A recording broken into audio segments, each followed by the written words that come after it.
Sherbrooke au département de médecine. Je suis les chercheurs au Centre de formation médicale du Nouveau-Brunswick ici, nouvellement recruté. Il dirige un programme de recherche visant à comprendre l'impact du mouvement sur la fonction cardiovasculaire, la fragilité chez les personnes âgées. Il utilise des essais cliniques, la physiologie appliquée et des modèles épidémiologiques pour répondre à ces questions. Pendant sa formation en Nouvelle-Écosse, le professeur O'Brien a étudié à Dal et à Acadia, a fait son bac à Acadia, sa maîtrise, son doc et son postdoc à l'Université de Dalhousie, a cumulé au-delà de $500,000 de bourses de recherche durant son parcours académique. Il est également un professionnel un physiologiste de l'exercice, puis il a travaillé dans différents milieux cliniques, donc quelque chose comme le Nova Scotia Health Authority, Exercises Medicine Canada, la Société canadienne de la physiologie de l'exercice, donc quand même une très, très bonne connaissance du milieu clinique. Depuis 2017, le professeur O'Brien a publié au-delà de 100 publications, puis ces publications misent sur des collaborations interdisciplinaires, donc un travail d'équipe interdisciplinaire, et ils permettent d'approfondir notre compréhension du processus du vieillissement, de la santé cardiovasculaire et encore une fois de la fragilité. Donc, je laisse la parole à Myles qui présentera en anglais, mais s'il y a des questions en français, je suis certain qu'on pourra s'arranger pour qu'il puisse les répondre. Donc, bonne présentation. All right. Thank you so much for that introduction. And like Saeed said, it's really cardiovascular physiology and frailty which keeps the lights on, but physical activity measurement and accelerometry and the technical side of it has been kind of a underlying theme of my research program throughout the years. And so I'm excited to be able to talk about that. And so let's talk about the beginnings of accelerometry, pedometry, the beginning of physical activity measurement. It comes from very humble beginnings, where we have Da Vinci's pedometer depicted here, which is kind of like a wheelbarrow almost, that as somebody would walk, the gears would turn and it would click and count the number of steps. And this dates back to the 1500s. So the idea of measuring how much we move is not a new thing. It's been around for many hundreds of years. But where most of us, especially people kind of around my age, may be first introduced to objective measures of physical activity are these.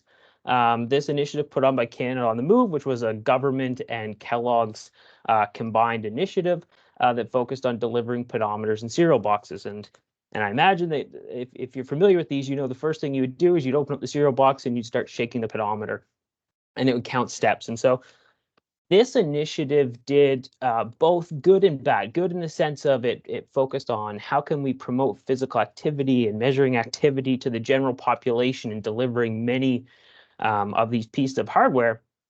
But in the same vein, they were very inaccurate and focused on, and particularly under predictions, which we know if somebody it's under predicting their activity, they're even less likely to continue using it. So it both delivered monitors to the general public, but also maybe put them in a bit of a rough light in terms of accuracy. Now, fast forwarding, we can see that wearable technology is a huge industry. This is just a couple screenshots from the Apple Watch and the Fitbit website taken relatively recently, and you can see that we've gone from wheelbarrow type step counters all the way up to watches to count steps and have various other functions, upwards of $1,600 starting. So the idea that wearable tech is kind of a flash in the pan, it doesn't seem to be the case. It seems to be a growing industry, especially for these commercial type monitors.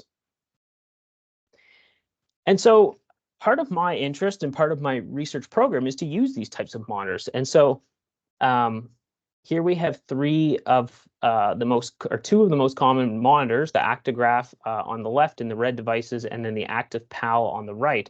And unlike Fitbits and Apple Watches, it's not the developments in terms of research grade monitors has not been to the same extent.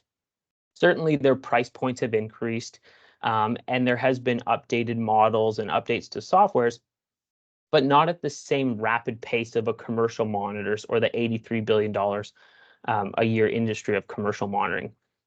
And so I highlight these two mostly because they're the most common, but also we're going to be talking a lot today about thigh-worn monitors. So the one on the left, the Actigraph, is a little bit older. It's been around for a while, and it measures the accelerations in the forward, up and down, and horizontal planes, and typically is situated on people's waist or sometimes on the wrist. The Active PAL is neat because it's situated on their thigh.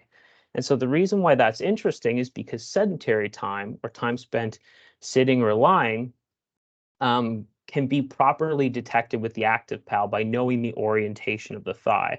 If somebody's standing, the device becomes vertical. If they're sitting or lying, the device is horizontal. And oftentimes when we think about wearable technology, we probably think more about the person on the left, the athlete, the person looking at their heart rate and measuring their step counts. But what we know is that the people who benefit most from physical activity are our frailer, older population. So a lot of my research aims to translate how can we use tech and the metrics that it provides us to adapt it for the people on the right, the people in hospital, the people in long-term care, and even community dwelling older adults. So here we have some results from the emergency department at Nova Scotia Health. And on the y-axis, we have the number of patients. On the x-axis, we have different basic activities of daily living, such as dressing, walking, bathing, eating, getting in and out of bed, and using the toilet. Here, what we did was we tracked participants' ability to do these activities of daily living from before they got into hospital to after they left the hospital. Typically, you would go to the hospital to get better and leave the hospital without your illness. But what we see is that hospitalization itself is a very strong physiological stimulus. You can see that the black are the people who died. The dark gray is people who found that activity more difficult after. Light gray, same difficulty, and white was less difficult. And what we found that about a quarter of the patients included in this study reported more difficulty with 3+ of these activities of daily living after they were measured at follow-up leaving the hospital compared to pre-hospitalization before they got sick. And the biggest factors for predicting whether or not they were going to report worse ability to do these ADLs was their age and their frailty level. And why is this? Well, we've done other studies using objective monitors, and what we see here on the y-axis is upright time, and then we have different groups of older adults that were in the geriatric unit in Nova Scotia. And so on the farthest left, we have the total sample, bedridden people, people that need assistance moving, and independent people. So let's focus on the independent people for now. And so the white bar is their upright time during the day, and the darker gray is the upright time at night. And so what we can see is that even in people who can move independently and don't require people to assist them or are completely bedridden, they're typically spending about 22 out of their 24 hours in a sitting or lying posture. And we position that that has major physiological effects, that while the person is trying to get better and they're sick, also the immobility that goes along with hospitalization is causing additional challenges in their ability to do activities of daily living and ultimately get back to their pre-hospital normalness. And so here's one of the primary studies that we did in the geriatric unit and was conducted during my postdoc, and it was called the Breaking Bad Rest trial. And so we modeled it after the TV show Breaking Bad, which is why we have the picture there.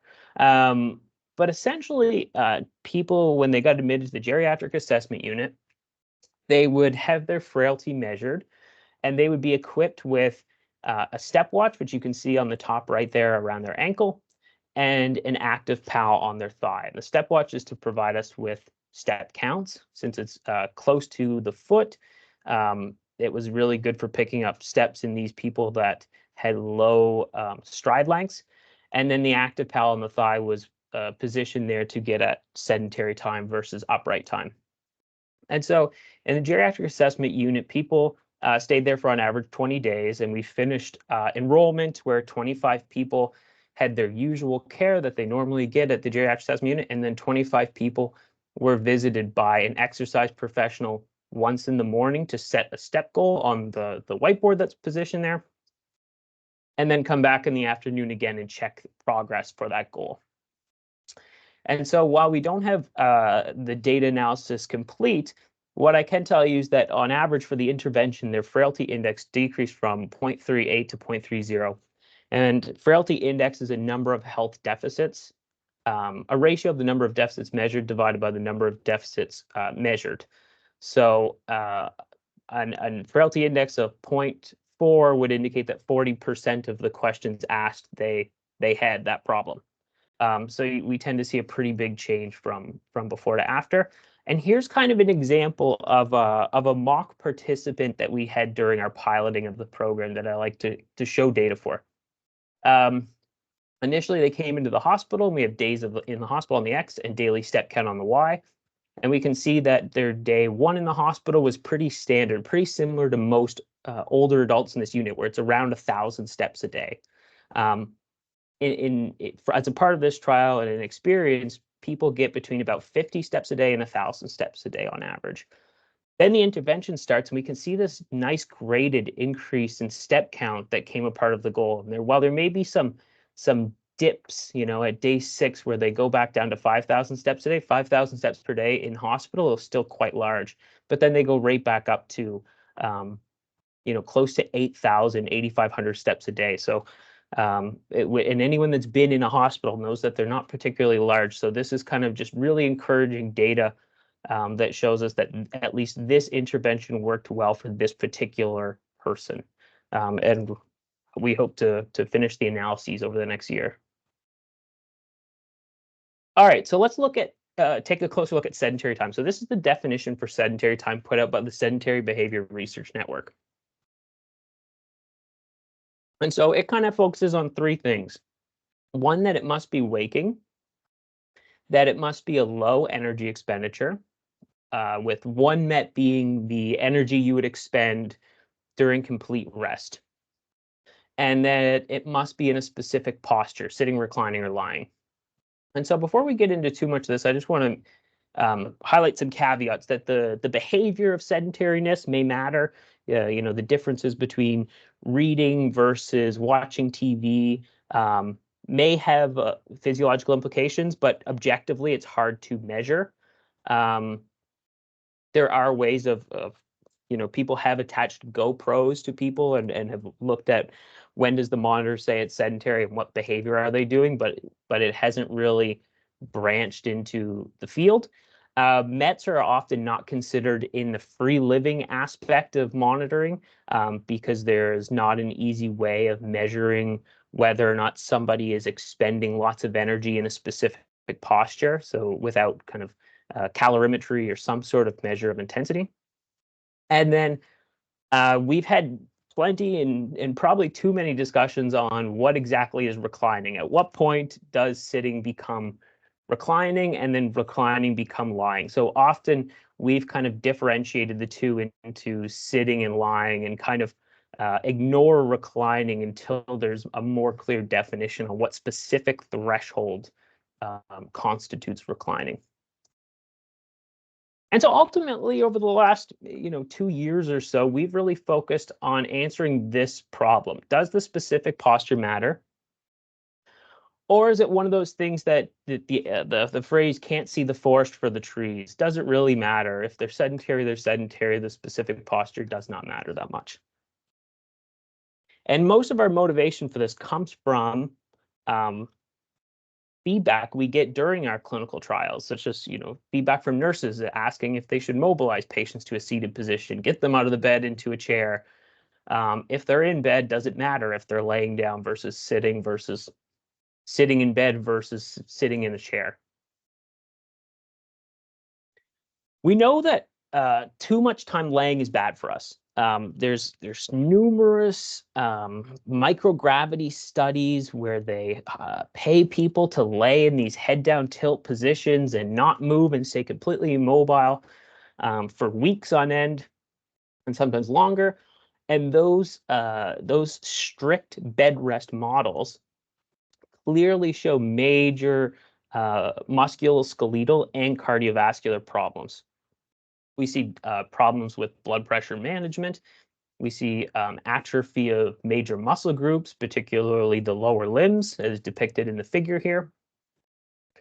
And that's a clear aspect. Now, hospitalization may not be strict bed rest, but certainly a lot of time is spent in bed. And so in going into the literature, we found work that even dates back to the 1950s that focus on some of the first interval style movement interventions. And what those were armchair treatment, which essentially was having participants move to an armchair from the bed periodically throughout the day. And so this armchair treatment was initially proposed and integrated into acute heart attack research. And so on our figure on the right here, we have cardiac work on the y-axis, and then we have days after heart attack on the x-axis. And essentially, the cardiac work lying down was actually larger than sitting up. And so initially after a heart attack, it may make more sense then to focus on these minor alterations in posture.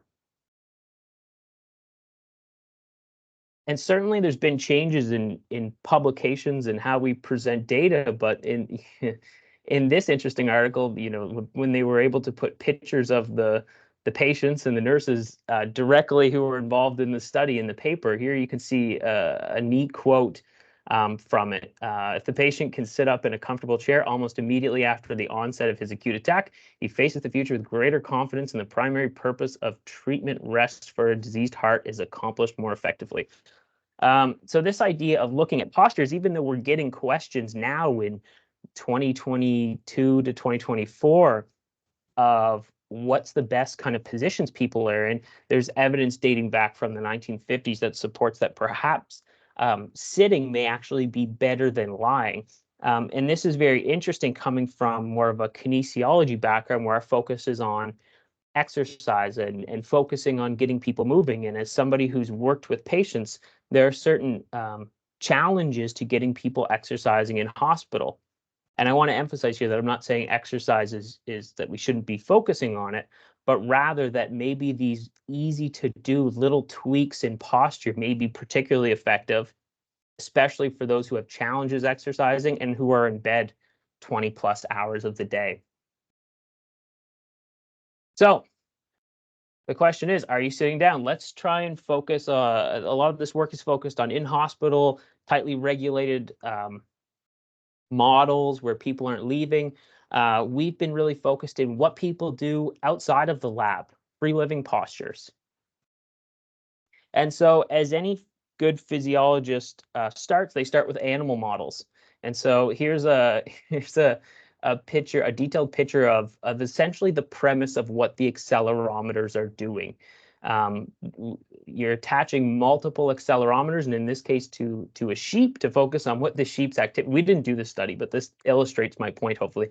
We attached monitors to they attached monitors to the head of the sheep to get at what the different activities are. And so you can see each accelerometer, and it has an XYZ system. And then by coordinating these three accelerometers to each other, people are able to determine essentially what position the sheep are in. And so, for this interesting scenario, most of their time was spent grazing. They still spent a quarter of their day lying, a quarter standing, and then, the breakdown for the walking, running, and other. And so we're particularly interested in applying this model to humans. So if we know the orientation of the thigh, we know if somebody is standing or they're sedentary. And then if we added another monitor to their torso, well, then we can distinguish whether or not they are also, when they're in the sedentary position, are they sitting or are they lying down? And so the first instance of using multiple two active pals on a person to get at these detailed positions was in 2014. And here you can see kind of a breakdown of a healthy 22-year-old. And so here we have that most of the time was spent lying down, and in this study, they didn't really consider sleep per se. So it's unclear if they are awake lying down or asleep lying down. 7.2 hours were sitting, 6 hours were standing or doing light activity, and then almost 2 hours were stepping. And so since then, this has been applied to stroke patients in hospital. So on the x-axis, we have the days after stroke. On the y-axis, we have the percentage of 24 hours. And then the different bars represent lying in the gray or the dark gray, sitting in the light gray, and black in the upright time. And so what we can see from this is that about 95 to 97% of the day is spent sitting or lying, which is consistent with some of our geriatric unit data. But also that there tends to be this decrease in lying and shift to more sitting as the days after stroke go on, with the upright time still remaining relatively similar. So interestingly, there seems to be changes in these detailed sedentary postures, but not necessarily in upright time. So that led us to one of the first studies that we started integrating this model by looking at sitting versus lying on cardiovascular function. So we attached an active PAL to the torso and to the thigh of 31 young adults, and then determined resting heart rate variability via an electrocardiogram. And what we found that it was awake lying time that was the greatest factor, appreciating that this is a cross-sectional study in young adults, that there was no relationships observed with sitting or sedentary time, but when we specifically isolated lying time, those who spent more of their awake day lying had a worse heart rate variability. And we believe this might have implications for describing sedentary time guidelines, focusing on optimizing postures that may be associated with better cardiovascular health. But then this led us to the next question is, okay, well, are all sedentary postures the same? And what about separating sitting or lying? Does the type of sitting matter? And so previously, groups have looked at the idea of knee bend. How does bending your knee influence things like leg blood flow? And so on the left, you can see this model of they had people lay down for 3 hours and one leg was straight and one leg was bent. And then they performed ultrasound measurements of the popliteal artery, or the artery that runs along the back of your leg. What they found was that blood flow was decreased faster during the bent leg lying compared to the straight leg lying.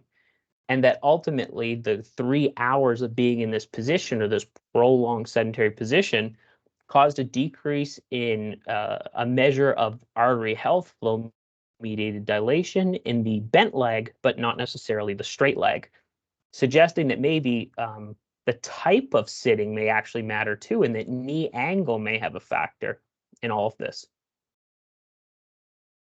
And this is the idea, is that here we have the bent leg on the left, the straight leg on the right, and that you can see that when the leg's straight, the arteries are very uniform, but perhaps when the leg's bent, it creates this kinking effect. There's theories right now that it may be kinking the popliteal artery, causing decreases in blood flow. So what we did was we developed a measurement system to try to get at these specific knee angles. So in collaboration with some of the biomechanists at Dow, we used motion capture and compared it against positioning 3 different accelerometers on people's body. We have one on their torso, one on their thigh, and one on their shin. And then essentially using this model, we can determine what angle is their knee at. Are they straight leg sitting or are they bent leg sitting? And this validation study, which was recently published, showed that it was about 5 degrees of measurement error compared to motion capture, which especially when we're just trying to broadly distinguish postures or knee positions globally, such as quantifying it as generally knee bent sitting versus generally straight leg sitting, we were pretty happy with. And so then we measured this activity in 30 young adults. And so here we have a waterfall plot where each bar is a participant, and on the y-axis we have time in each one of the positions. And so what we found was that it was very heterogeneous. We had people, such as in the red bars on the right, that we characterize as kind of our are lazy boy sitters. They would come home and perhaps after school or work or do their work, and they would immediately put their feet up and they would spend a lot of time in straight leg sitting. Where we had other people, such as the right side of the green bars, that would spend a lot of awake time lying. So these are the people that, maybe they're watching TV in a lying position instead of a seated position. And then most of the time was spent generally in bent leg sitting, which we kind of predicted being students and working office workers. But we wanted to take what was previously done, focusing on knee position and lying, and apply it to free living data or free living models, but also does the angle matter in a specific sitting position? So we sought to replicate that 3-hour laying study, but focus on 3 different knee positions while seated. So we conducted the same sort of measurements, focusing on popliteal blood flow and popliteal artery health as people were in a sitting posture with their legs at either 0 degrees straight, 45 degrees bent, or 90 degrees bent. And here we have the FMD on the y-axis and each of the angles on the x. The white bar is before sitting, and then the gray bar is after sitting. And what we found was that the knee angle didn't really seem to matter that much when people were in a sitting position. All 3 of the bars statistically decreased, indicating that the popliteal FMD, or that measure of artery health, was worse after sitting in 3 hours, and that one angle was not necessarily protective of the other. Then when we applied it to the free living data, here we have popliteal FMD on the y-axis and each of the different positions on the x-axis, total sedentary time, just sitting time, and then bent leg sitting time specifically. We didn't observe any cross-sectional relationships in these sample of young, healthy adults. So as we're getting to the end of this presentation, here's kind of where I want to plug some of the future directions of where I see this kind of work going, and what we're doing locally for it. And so we essentially need more real-world data in non-young healthy people. And so our team has gotten funding to go into Northwood, which is the largest long-term care center in Atlantic Canada, to look at how do these different postures relate with frailty in long-term people living in long-term care. We're collaborating closely with the Shannex in Moncton, who want to do similar work that focus on mobility programming and frailty. And then we have some grants under review to go into the Demont Hospital and focus on how can we modify different positions in patients and see how that reflects changes in their health outcomes. As well, we want to focus on how this can impact both clinical populations and people in the community. So this is a little plug for our physical activity after brain injury program, which is a program made for outpatients with people who have an acquired brain injury. It's modeled after the cardiac rehab model, but for brain injury specifically. And so it's an 8-week program. And we've demonstrated that that people like it. We've created the modules and the information. We've really established the feasibility of it, and now we're focusing on how does this change relevant metrics for people with brain injuries, such as sitting time, standing time, those sorts of things. And where we see kind of this work going, and another quick plug for some of the work we're doing, is focusing not just on the different positions, but also things like sit to stand speed. So we're collaborating with researchers from Uppsala University in Sweden, where my previous master's student right now is currently doing an internship, and looking at how fast someone gets up from a sitting position, and then vice versa, how fast it takes them from going to a standing to a sitting position, change in response to different movement interventions and with the presence of different chronic diseases. Here we can kind of see on the right side the time, and then the angular velocity of somebody going from sitting to standing in a healthy person on the left. And you can see that you get this nice big increase of it. They moved really quickly. They covered a lot of degrees in a short period of time, versus somebody who it takes them much longer to get up from a seated position after they've had a stroke. And so by integrating this into wearable monitors, we're able to measure many sit-to-stand transitions over over the free living period and not necessarily just a controlled lab setting. And then lastly is highlighting how we can use some of these monitors to improve and evaluate existing models. Here's a project that my research and medicine students are running called Walk with a Future Doc in St. John. And we get about 40 to 50 people come to the Irving Center, field house, and do a walking program along with education from the medical students. And we've are currently evaluating how these sorts of programs also influence people's free living activity. So I think we've ran it in about close to 150 to 200 people, and our fourth group is finishing shortly. So as we get to the very, very end, here's some take-home thoughts. So there's a strong theoretical basis and preliminary evidence for waking lying time being worse than sitting. So essentially that, in my eyes, supports the need, especially for research settings, of why we need to be distinguishing these different types of behaviors. And then research from our group and others that looked at, does the type of sitting matter? Does it matter if my legs are straight or bent?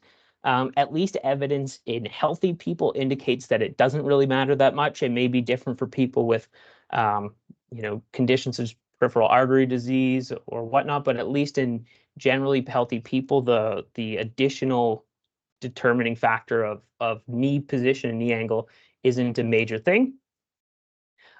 This type of work supports easy to do models of movement intervention. So we know it's very difficult to get people to exercise, and in some cases convince people to exercise. But this sort of model can be used to supplement that and focus on the position that people are in for 20 plus hours a day by encouraging, maybe focusing on sitting up more, moving to a chair than laying. It may be an easier sell for a lot of patient populations. But ultimately, we need more real world data, and we're trying to do that right now. And then lastly is the what is feasible in a research clinical trial setting versus the clinical realities and the difficulties maybe of including things like accelerometers or activity measurements as part of normal clinical practice.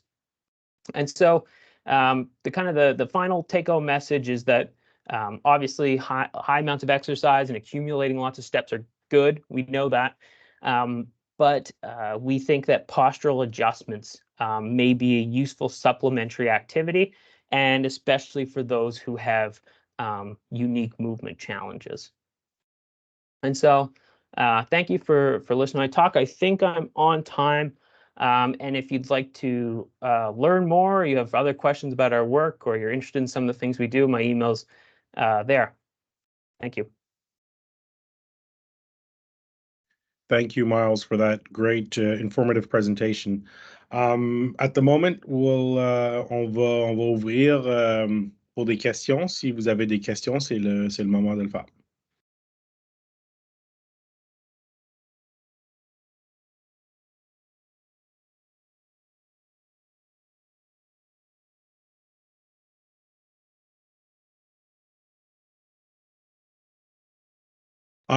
While everyone's thinking about questions, Myles, I might lead one. I might lead one if you allow me to do so.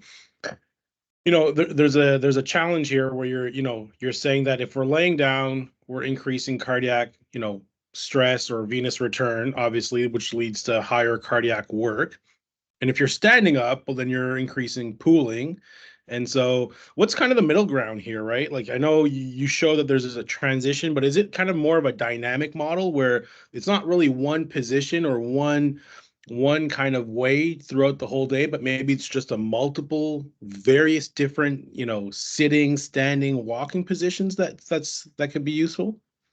Yeah, and like the big thing I want to emphasize here is that I try to be very careful of being that, sitting versus laying is part of the fix, but we know exercise and upright's good. So if we can get people to exercise like the example Breaking Bad participant who was doing 8,500 steps a day in the geriatric unit, focusing on sitting versus laying may be a very minor improvement to somebody like that.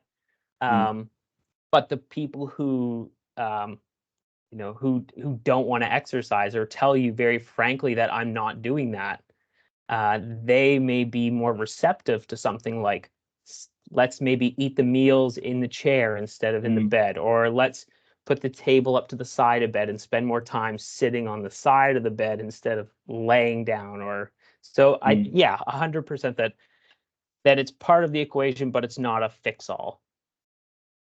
Awesome. Thank you. I see two people open their cameras, so Mélissa et Mathieu, je ne sais pas si vous avez des questions, mais je vais laisser Mélissa aller en premier.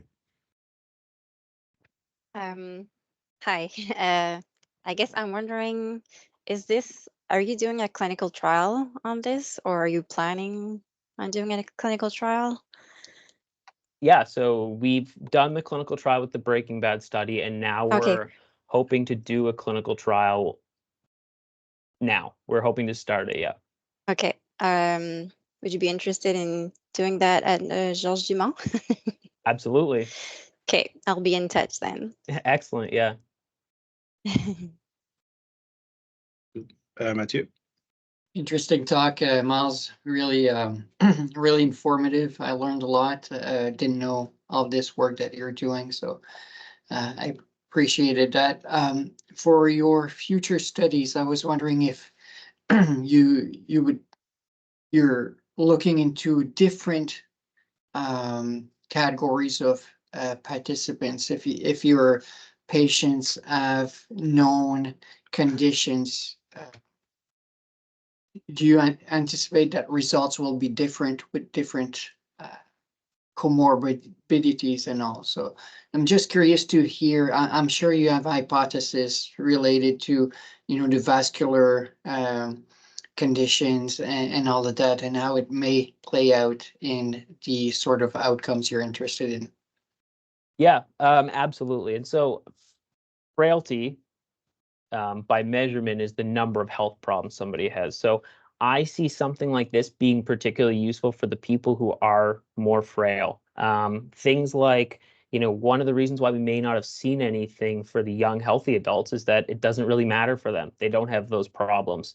But if we are measuring people who are completely, say, immobile, well, then these minor tweaks may be useful, and at least useful enough to get people close to back to where they are. Like the model of adjusting postures, I feel like is going to be very difficult to say, like improve fitness or improve function per se, but it's about getting people to where they were before they arrived at the hospital, and not turning them. It's probably not going to turn them into exercisers or those additional things. So we measure it in, for example, the study that we're planning on doing, we're taking into account all of those chronic conditions, especially those that are cardiovascular in nature. Thinking that a large difference between the sitting and lying and my expertise is in cardiovascular function. But I also see this playing a really important role for things like musculoskeletal function and, low back pain, or people that have difficulty with some of those things that we really haven't touched upon. But knowing the positions people's bodies are in the real world, I feel like is useful. I don't know if that answers your question. It kind of is a little tangent, but that's No, quite interesting. If I can follow up with the potential low-hanging fruits, it's not directly related to the sort of conditions you're interested in, but and it's not hospitalization, but there are sectors within the hospitals that receive patients on a regular basis, and during the stay of the patient, even though it's not, over a day and all, they spend a lot of time immobilized. Thinking about nephrology, where people go for dialysis, for example.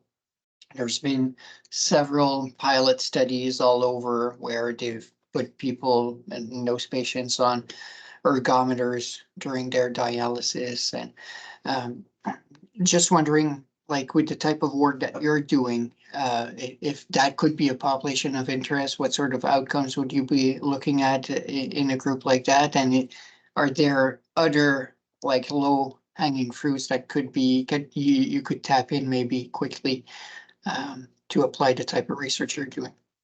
Yeah, and that's my hope for these types of presentations, is hopefully to drum up interest from people who have connections with those sorts of groups and see the value in measuring some of these things. And then we won't know how useful it is until we actually try. But at the very least, I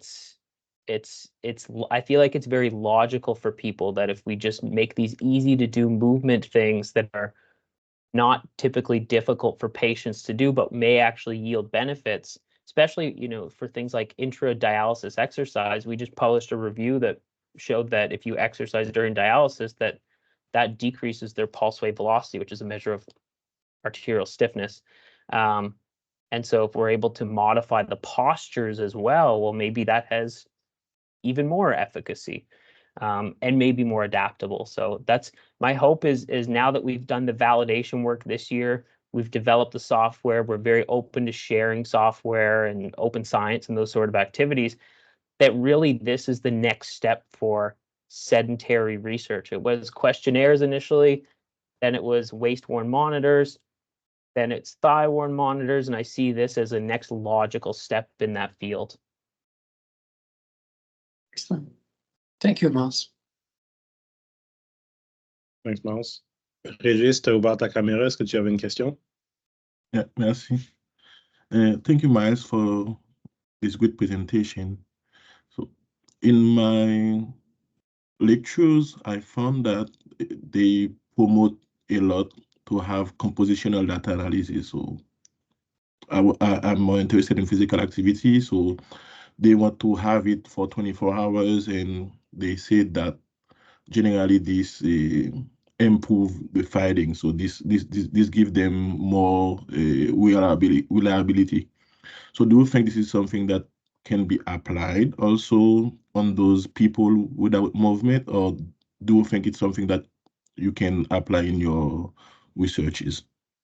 Yeah, we've done a little bit of isotemporal substitution modeling, which is kind of like compositional data analysis. And I think once we get enough participants that we can comfortably put, distinguish between knee bent sitting, straight leg sitting, light, moderate, vigorous, standing, sleep, all of those active 24-hour behaviors into a model for something like compositional analysis, then yes, I think it would be very neat to then look at how does replacing, say, a patient's laying time with sitting time on frailty or some other hospital related outcome would be really neat. Yeah. Okay, I got one more question. I don't know if this is for hospital setting, but I'm seeing that many people are interested in fall. So do you think this is something that can be related also? Yeah, I do. It really any sort of physical measure could have relevance. The tough part with falls in hospital that we measured during the Breaking Bad study is not all falls are equal. Between dangerous falls and some more minor falls, or if they're falling, say, from a standing position versus falling off the side of the bed sort of thing. So sometimes falls can be a messy variable, I guess, from a data perspective. But if you're able to appropriately capture falls, that would be useful. And then in terms of accelerometers or devices being able to pick up falls, say, if it's attached to their body and you sense an acceleration, I don't know if we're there yet for wearables. I'm always very skeptical of some of the features that wearables offer when they say, we're going to give you ECG, we're going to give you fall detection. I try to find the validation studies and there aren't any. So it's always good to be skeptical when it comes to some of the features that are being offered or some of the software developments, unless they're very crystal clear on what was done and what was the processes. But yeah, falls, frailty, any sort of physical factor that has clinical relevance, I think bone breakages, development of chronic diseases are all, useful targets. Thank you so much. Thank you. Est-ce qu'on a d'autres questions pour le professeur O'Brien?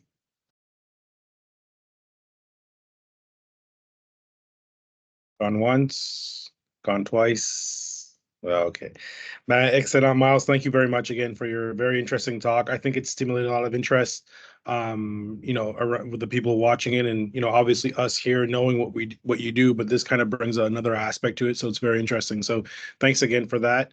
Merci à vous tous d'être là aujourd'hui, d'avoir participé. Je vous rappelle que la prochaine conférence mensuelle est le 25 avril avec le docteur Luc Cormier, qui est cardiologue ici au CHU-du-Mont. Il va toucher un petit peu sur l'évolution du traitement de la maladie coronarienne, l'historique et les perspectives futures. Donc, on espère vous avoir le 25 avril. On va vous envoyer une invitation, puis vous pouvez le mettre à votre calendrier. Sinon, je vous souhaite une belle journée. Puis encore une fois, Myles, thank you again very much. Thanks for having me.